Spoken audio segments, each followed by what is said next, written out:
Boa noite a todos. Iniciamos nesse momento mais um momento do Evangelho no Lar. Nesse momento em que solicitamos a Jesus o amparo através dos seus emissários presentes em todos os lados. Agradecemos pela oportunidade e convido a todos para que possamos, assim, com os nossos pensamentos elevados, iniciarmos com a oração. Divino Mestre Jesus, benfeitor amigo, queremos nesse momento solicitar do Teu amparo, através dos Teus emissários, agradecer pelo dia que tivemos, pela nossa saúde, pelo lar, pela família, pela oportunidade de aqui estarmos mais uma vez reunidos em Teu nome, elevando assim os nossos pensamentos em forma de vibrações de ternura e de amor a todos aqueles que nesse momento também encontram-se em aflições, em situação das ocorrências que estamos vivenciando. Que Jesus nos ampare e que Deus ilumine a todos nós. E assim seja.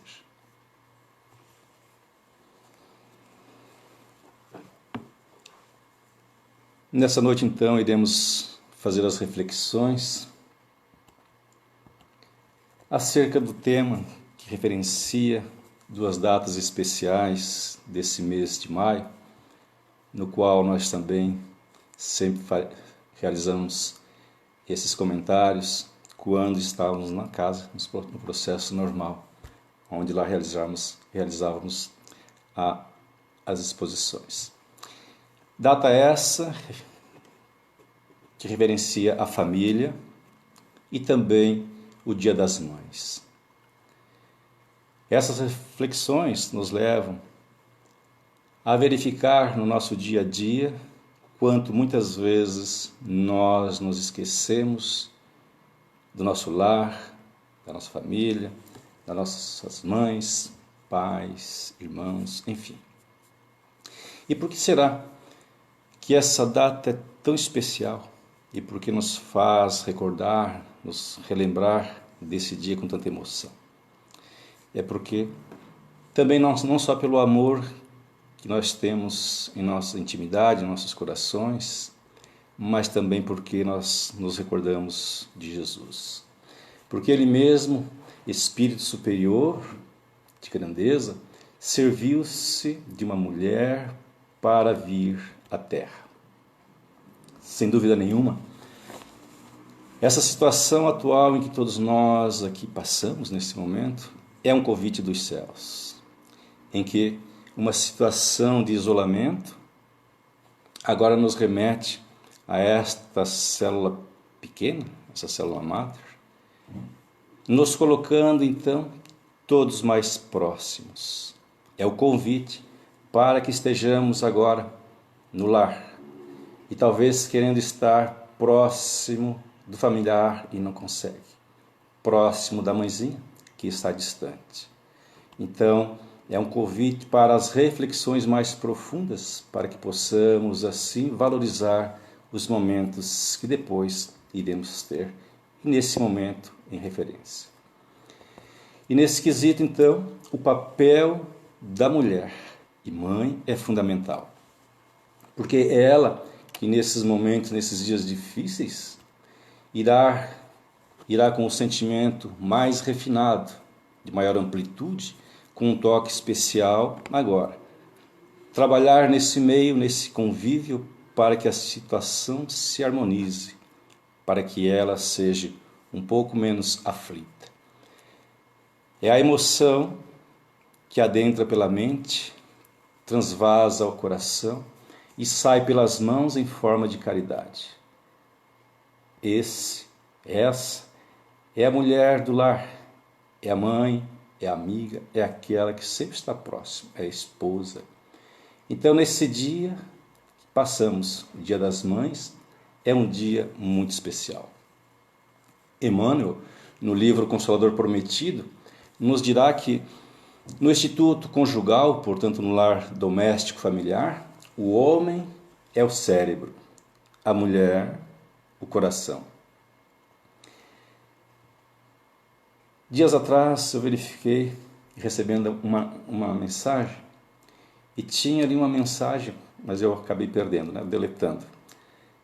E ela então enaltecia muito a figura da mãe, da mulher.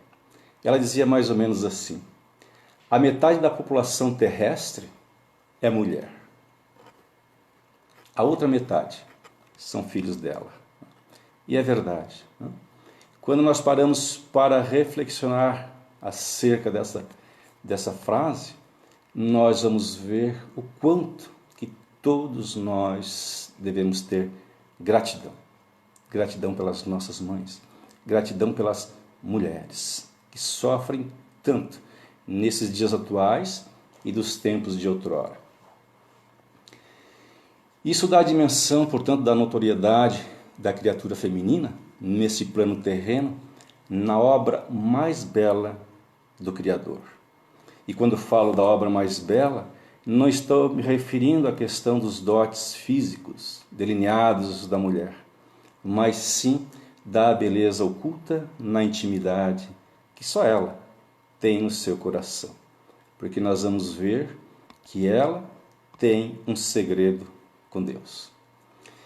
Nesses dias em que todos nós então nos encontramos solidários em meio às aflições em função da pandemia, provocados por essa situação, nós vamos verificar que muitas vezes nos comentários, na televisão, verificamos lá, quando uma mãe vai dar o seu depoimento, as lágrimas que rolam pela sua face por ter perdido, por ter ali desencarnado um ente querido, um filho.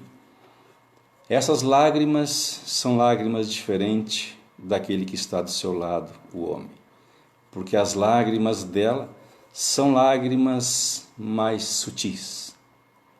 As lágrimas que rolam na face são muito menores do que as lágrimas que rolam no coração, inundando sua intimidade, fazendo com que ela ali naquele momento perca até a fala. Enquanto que o homem que ali está, embora com seu sentimento ainda um pouco recalcado, porque dizem que homem não chora, o que é uma mentira, então ele ali querendo, mas não demonstrando a lágrima que rola. Então verificamos nesse sentimento mais apurado o quanto a mulher é mais sublime nesse sentimento. Aos tempos de Jesus, iremos verificar, e antes também, o quanto naquela época o machismo se fazia presente. E é então com a chegada de Jesus que nós vamos verificar que ele trará uma nova visão para aquelas mulheres tão sofredoras. Tanto é que rei Davi, Salomão, eles não conseguiram fugir aos abusos no que tange aos direitos da mulher. Naquela época, a mulher não passava de mercadoria condenada ao cativeiro. Mas, se formos verificar, tantos anos já passaram, tantas evoluções, mas ainda assim a mulher continua discriminada. A mãe continua abandonada. O que acontece com as criaturas? O machismo, então, naquela época e até recente, não concebia que a mulher pudesse sequer adentrar ao templo junto com seu esposo, seu companheiro, para cultuar a Deus. Foi, portanto, com Jesus que se iniciou o legítimo feminismo, ou seja, esse movimento favorável à equiparação dos direitos civis, políticos e até religiosos da mulher. Porque até então, para se provar que a mulher tinha alma, foi um verdadeiro parto. Então verificamos aí o quanto que Jesus, o seu evangelho, a boa nova, fez a diferença para essas mulheres, trazendo assim uma nova era para as esperanças femininas. Veremos Jesus a consolar tantas, tratando-as com respeito, com dignidade, valorizando assim o seu trabalho, valorizando assim o seu sentimento, falando de quão elas eram e são importantes nessa obra da criação. De Marta e Maria, que sempre albergavam a Jesus e aos discípulos, nas oportunidades que por ali passavam para as pregações, elas então faziam a sua parte. De Joana de Cusa, que iria morrer na fogueira por não desistir da fé cristã.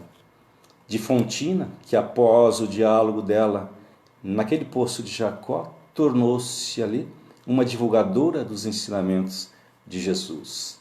De Verônica, a enxugar as lágrimas de Jesus, misturadas ao sangue que corria-lhe da testa. Lívia, a esposa do senador Públio Lentulus, a qual teve a sua filhinha curada por Jesus, também em culto secreto, escondido. Naquele dia, os soldados do império, então, ali chegando, aprisionam a todas que ali estão. Lívia troca de roupa com a sua serviçal. Ela, sendo uma romana, a serviçal então é dispensada e ela então agora vai para a morte. Mas dentre todas as que mais marca a transformação, quando falamos na mulher, é sem dúvida nenhuma Miriam de Migdol ou Maria Madalena. Sendo ela, após a sua conversão, após o seu convívio com Jesus, o seu contato com Jesus, se transformando completamente, a ponto dela se direcionar para aqueles que ali estavam, agora perdidos no mundo, ela foi quem seria a mãe de todos aqueles leprosos, vindo a desencarnar também com hanseníase. Essa transformação da mulher e de todas as demais que viram em Jesus, na sua obra, na sua mensagem evangélica, uma nova posição para a vida futura. E entre tantas outras que o Evangelho de Jesus proporcionou e continua proporcionando esperanças. No livro Pão Nosso, Paulo de Tarso vai fazer referência em carta que ele escrevia à igreja com relação à mulher. Palavras enérgicas, ele escrevia reverenciando que algo deveria ser feito para que a mulher fosse amparada perante os seus direitos, seu patrimônio. E então Paulo de Tarso se mostra numa postura enérgica a defender essa posição da mulher, como mulher. No livro Boa Nova, no capítulo 22, que é esse aqui, e vocês poderão depois verificar no capítulo 22, encontraremos um diálogo de Simão Pedro e Jesus. Pedro trazendo ainda na sua intimidade, ainda machista da época, Jesus percebe que Pedro está um pouco aflito. E quando eles desembarcam então ali na beira da praia do Tiberíades, Jesus, percebendo que Pedro estava de certa forma aflito, Jesus antecipa o seu pensamento ao pensamento de Pedro e pergunta: que tens tu, Simão? E então Pedro, que já estava com Jesus, e Pedro representa, naquela época, aos dias de hoje, um pouco de nós. Porque nós conhecemos os ensinamentos de Jesus.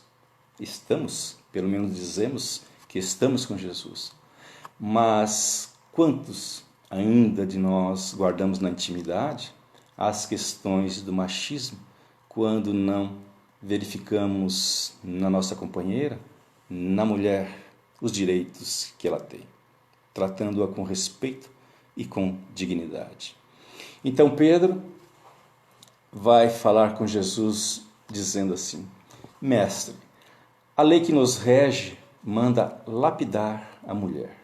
Isso ele já estava com Jesus, né? Então a lei ainda estava presente nele. Lapidar a mulher que perverteu sua existência.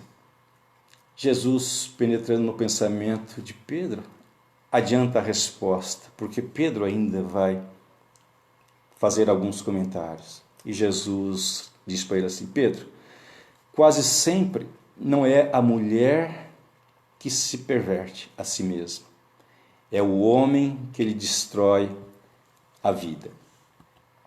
Pedro fica reflexivo naquela situação e então ele volta a falar para Jesus: é que temo por vós. Imaginemos, né? Pedro temendo por Jesus.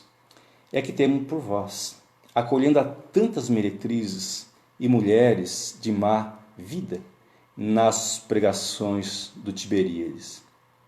Então imaginemos Pedro na sua concepção, na sua forma de pensar, de refletir, o quanto que ele ainda estava com aquelas ideias, aqueles preconceitos daquela época, embora Jesus ali já estivesse com eles, falando tantas vezes sobre essas questões dos valores, dos direitos, do respeito pelo outro e pelas mulheres, principalmente, que era a fragilidade.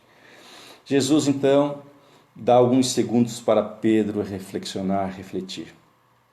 Vejamos que ainda nos dias atuais, os mesmos homens que julgam as mulheres como meretrizes são os próprios a torná-las mais infelizes.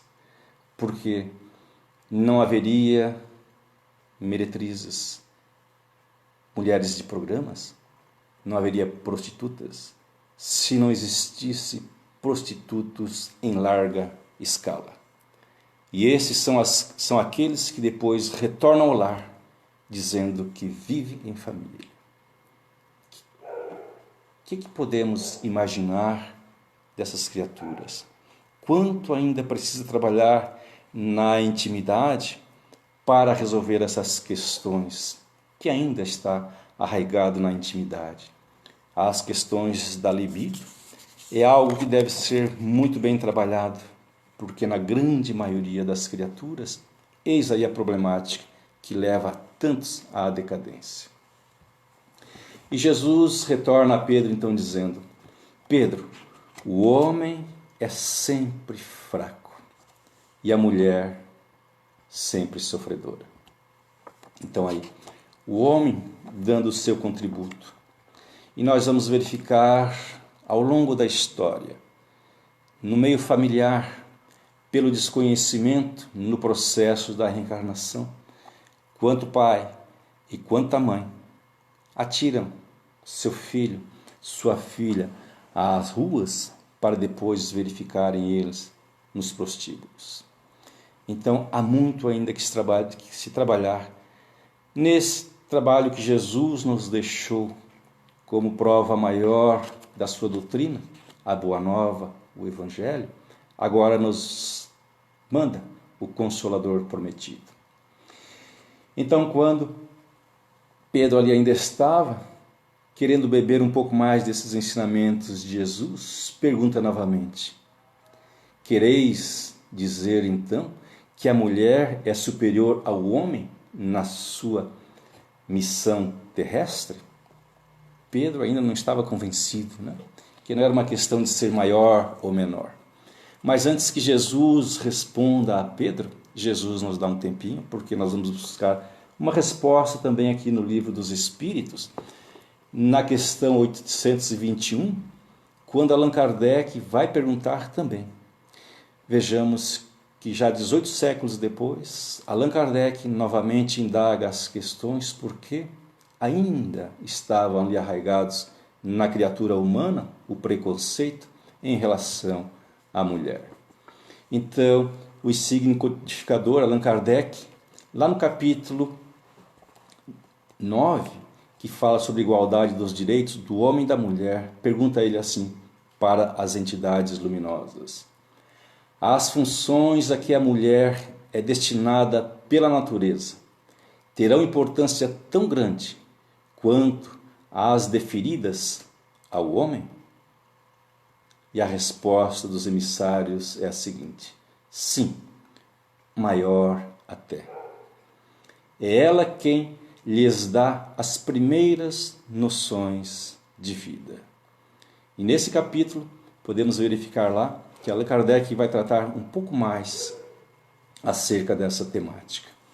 Mas retornando então ao diálogo de Pedro e Jesus, verificamos o que Jesus responde a Pedro. Então Jesus fala assim: Pedro, precisamos considerar, todavia, que a mulher recebeu a sagrada missão da vida. Então, na resposta dos espíritos também está assim: as primeiras noções da vida. Tendo avançado mais do que o seu companheiro na estrada do sentimento, está, por isso, mais perto de Deus, que muitas vezes lhe toma o coração por instrumento de suas mensagens, cheias de sabedoria e de misericórdia. Por isso, Pedro, as mulheres mais desventuradas ainda possuem no coração o germe divino para a redenção da humanidade inteira.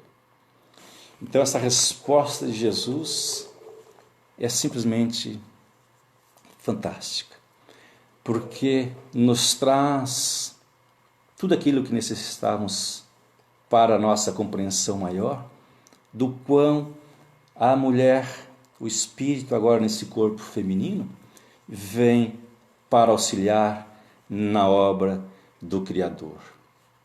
Portanto, nós verificamos que a mulher, acima de tudo, como Jesus ali menciona, ela tem um sentimento mais apurado, mais delicado. Portanto, Jesus nos coloca ali que ela está à frente de nós, do seu companheiro, porque ela já lapidou muito essa questão do sentimento. Então verificamos que quando uma mãe passa pela rua e veja uma criança necessitada, aquela mãe corre até aquela criança. E talvez aquele pai dá 3, 4 passos para frente. Depois ele retorna. Mas o primeiro sentimento geralmente é da mulher. Mas também vamos concordar que o homem da atualidade também está a se transformar. O sentimento mais apurado de alguns já está sendo trabalhado. Então verificamos quantos homens por aí estão dedicando-se agora a esse sentimento mais refinado, agasalhando no coração àquela criança jogada às ruas. Então, vamos verificar que na obra da criação, homem e mulher têm as suas funções e ambos vão caminhar junto nessa reencarnação. No livro Estante da Vida, no capítulo 13, vamos encontrar uma passagem do espírito Humberto de Campos, quando ele nos relata o momento em que um espírito reencarnante, agora nesse momento, vai travar um diálogo com o mensageiro. Esse capítulo tem como título Perto de Deus. E Humberto de Campos, então, começa agora a conversar com aquele espírito. E ela, então, vai dizer a ele o seguinte: anjo bom, já fiz numerosas romagens nesse mundo. Cansei de tantos prazeres envenenados e gozos terrenos de posses inúteis. Agora não gostaria de retornar ao plano material, para não vencer novamente as minhas necessidades de elevação. Gostaria, portanto, se posso pedir algo, desejaria agora colocar-me em serviço perto de Deus, embora mesmo assim estando entre os homens. Para nós, esse diálogo inicial retrata nós naqueles momentos também, quando vamos reencarnar, talvez quantas vezes solicitamos esse amparo para que pudéssemos vencer a nossa estadia aqui nesse plano. E então, o benfeitor amigo vai perguntar a ela: mas estás ciente de tal solicitação? Porque todo aquele que quer estar perto de Deus vai trilhar por caminhos de espinhos, de pedras, de dificuldades, de aflições. Conseguirás vencer todas essas vicissitudes? E ela então responde: ó meu anjo amigo, na minha vontade de querer progredir, quando eu não conseguir, saberei que a tua mão amiga ali estará. Portanto, eu quero servir a Deus. E então ele começa a colocar para ela algumas dificuldades. Diz ele: sabeis que tereis dias em que não terás o sossego. Talvez até sejas abandonada pelo teu familiar. E o que tu dirás? Vencerás isso? Há a ingratidão do familiar e a ingratidão de tantos. Haverá dias que passarás fome. Haverá dias que desejarás talvez não ter nascido, porque as dores te serão insuportáveis. Tens certeza que gostarias de ir reencarnar com esse propósito? E ela então responde com toda certeza: mas então te saliento que, embora estejas nesse serviço a Deus, ainda assim passará por muitas dificuldades. Porque então chegará o dia que não terás alimento para comer, porque irás ceder ao outro. Não terás o dia de sono para o descanso, as noites adentro e as madrugadas infinitas. Conseguirás vencê-la? E segue o benfeitor amigo: ainda assim, te faltará talvez as energias necessárias. E quando tudo estiver, então, já edificado, talvez lá na frente sentirás as ingratidões daqueles a quem amaste tanto.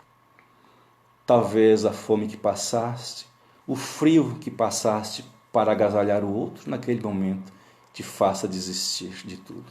Resistirás a isso? Sim, sem dúvida alguma. E o anjo amigo, então, continua a sua conversa com ela.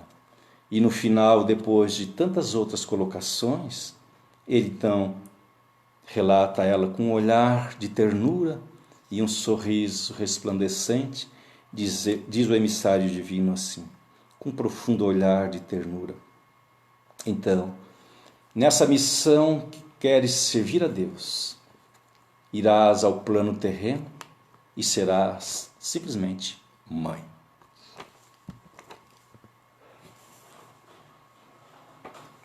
Então, quando nós falamos da mãe, nós não temos a dimensão do quanto isso representa, porque nós não conseguimos, talvez, sentir na intimidade todas as dificuldades que uma mãe passa. Porque talvez no lar que nós estivemos, que cada um de vocês estiveram, não passaram por tantas dificuldades quanto passam as criaturas nos dias atuais e de outrora. Então nós só muitas vezes vamos avaliar tudo isso quando nós sentimos na pele. Que bom seria se nós pudéssemos ter um olhar mais amplo para o horizonte, ao invés de olharmos apenas para nós e sem nenhuma complacência, sem nenhuma ternura e compaixão, olhássemos para essa mãe, muitas vezes abandonada, mal amada, jogada às ruas. Essas mães é que são as mães que estão em contato direto, pelo coração, pelo sentimento e pelo pensamento com Deus. A mulher, portanto, é o vaso eleito para a luz da reencarnação. Mas de todas as tarefas da mulher, sobressai a maternidade como a plenitude do coração feminino. Afinal, ela é a mãe do sábio, do cientista, do professor, do político, de todos os grandes homens.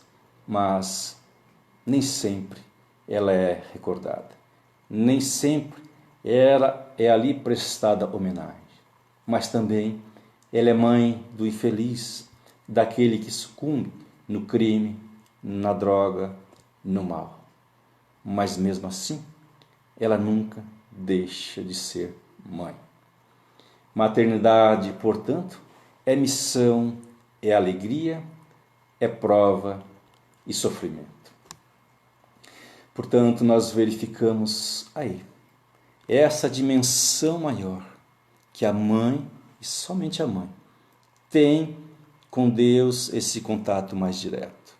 Porque a mãe é co-criadora, assim como o pai também o é.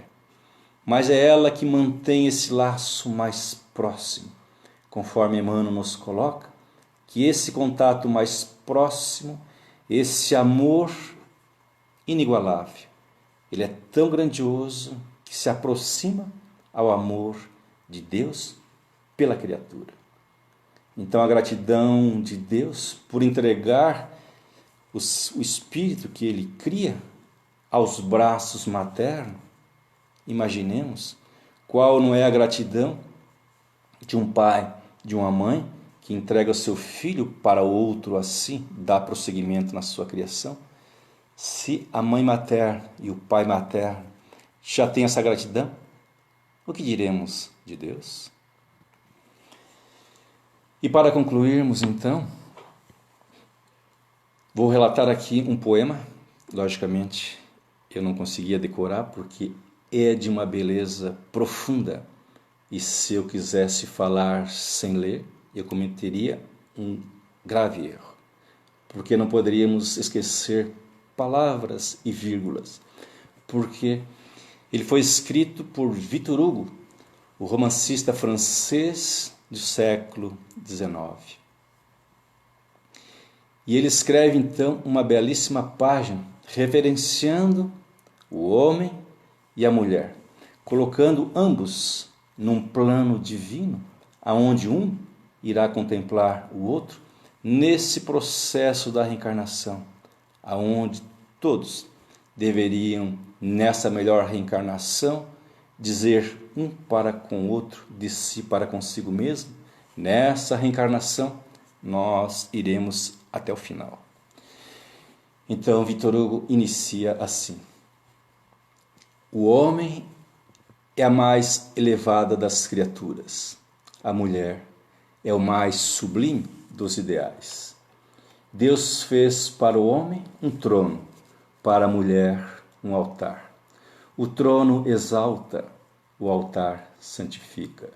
O homem é o cérebro, a mulher o coração.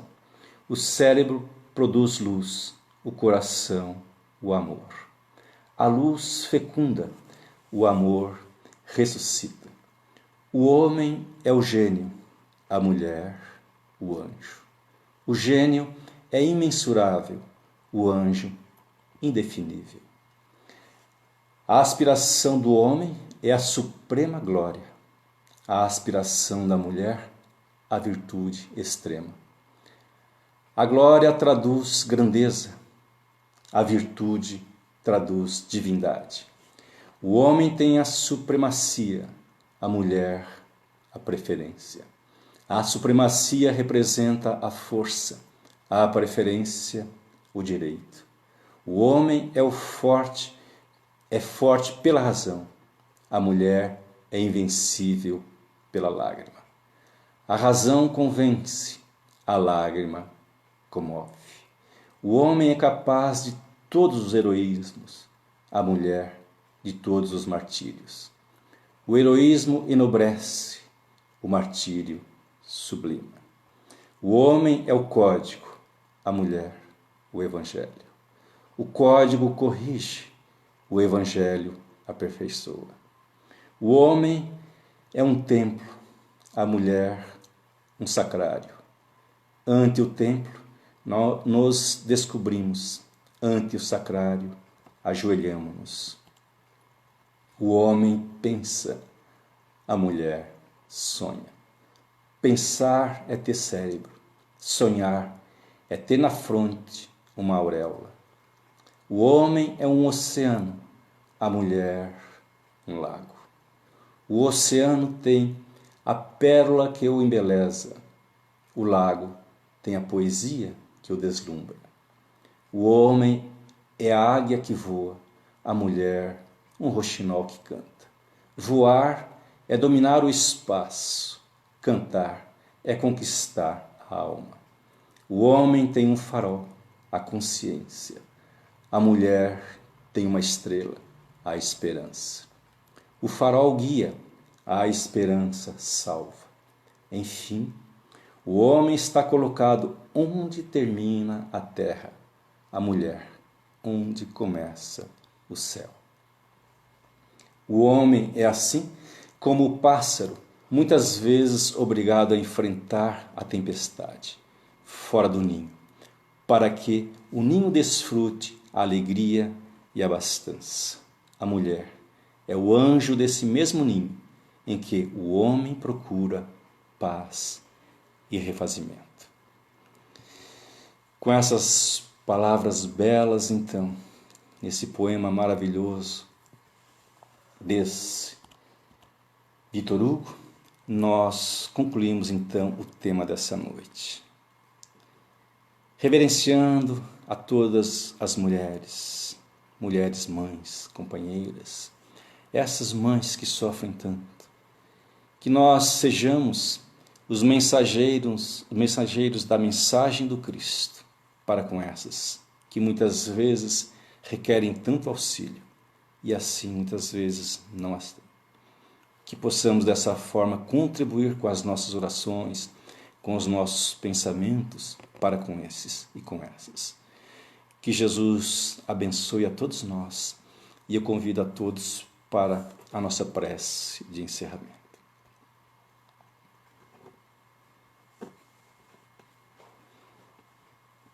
A nossa gratidão profunda a Deus pelas nossas mães. Pelas mães que desencarnaram nesse dia, pelas mães já desencarnadas, pelas mães encarnadas, pelas mães abandonadas, mães mal amadas, pelas mães que sofrem tanta ingratidões. Que as nossas orações possam, de forma muito sublime, chegar aos lares de todas essas que, nesse momento, derramam suas lágrimas pelas aflições, pelas incompreensões que ali no lar sofrem. Que Jesus, através dos seus emissários, possa, assim, derramar sobre essas as suas bênçãos. Aos filhos, solicitamos o amparo, para que nesses dias difíceis, separados talvez pela distância, mas que podem estar próximos pelo pensamento. Amai vossas mães, assim como mães, amai vossos filhos. Aqueles que um dia as abandonaram, possam retornar. E aquelas mães que talvez, por qualquer motivo, abandonaram seus filhos, estejam cientes de que Deus jamais as abandona, porque são momentos de fraqueza e que ali naquele momento algo aconteceu. não se deem por vencidas, porque Jesus está com todos. A espiritualidade amiga sempre acompanhará a todas nesses momentos mais difíceis. A nossa gratidão, portanto, a todas essas mães, que as nossas orações de ternura, de vibrações amorosas, penetrem nesses corações tão abatidos. Que Jesus nos abençoe, hoje e sempre, e assim seja.